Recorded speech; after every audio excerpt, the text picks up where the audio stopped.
Good morning. I'm Theresa, and this is your Saturday short, but it's kind of a little preaching, so it might be a little bit longer. But anyway, what I want to ask you is if I sneezed right now, what would you say? Would you say, bless you? Most people do. Let me ask you, why would you say that? Are you, and who are you asking to bless me? Well, let me tell you the definition of blessing because it's quite, um, it's got a lot of stuff that it stands for. First of all, blessings are acts of favor, expressions of good wishes, things that bring about happiness or positive outcome. And they are also a request. They can be a request for divine care, guidance, and assistance for a person or situation. You can ask a blessing on a situation or another person. A blessing signifies God's act of restoring benefits upon individuals.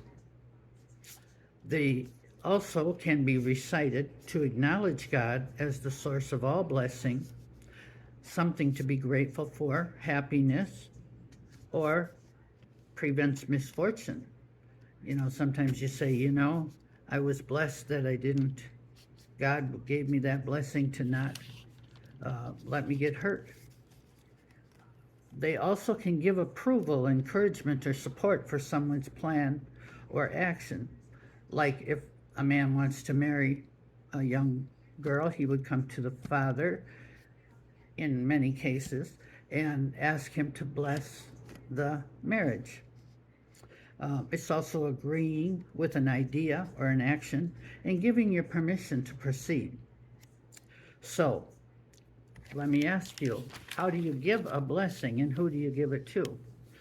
Well, you can give a blessing to anybody you want to, but if you do it right with God involved, there's a good chance of it working better than if you just say bless you after somebody sneezes. For instance, if a person you're concerned about, you can say as you're praying, they don't have to be there, or they can. If they are there, you would say, may the God of all creation give you stability, wisdom, and courage. That's a blessing. You could say, may the God of all creation bless this person with stability, wisdom, and courage. So you can pray a blessing or you can say a blessing. Another one is if somebody's going on vacation, you might say, may the God who is the King of the universe grant you safety and guidance on your vacation. That's a nice blessing.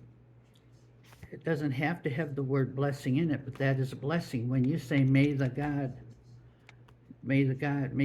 do this for you, you are asking for a blessing for them. And so, there was many blessings in the Bible. They blessed all kinds of things, and they blessed situations, and they blessed people, and they asked for God's blessing and favor. And you can do that as well. You can actually say, God, please bless me with your favor in this situation. I mean, you don't want to ask him, for just anything. You want to ask when you really need a blessing, or you can ask for someone else if they really need a blessing. And, it doesn't really matter what they think about it, because once you've said the blessing, God can take action. So, next time someone sneezes, I don't know, just say you could say anything you want. But I don't think a sneeze is something that God is so concerned about. I think that sometimes we use words taken from the Bible and we overuse them, and when you say bless you after someone sneezes, nobody's really thinking about God. You're kind of taking away from the sacredness of a blessing, because God's blessings they're supernatural. They're miracles. They are connection with the Almighty who created everything.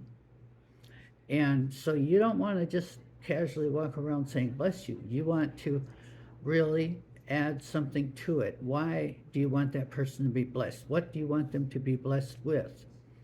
You know, think about it carefully, pray about it. It's not something you just want to throw out there. So that's my little speech today.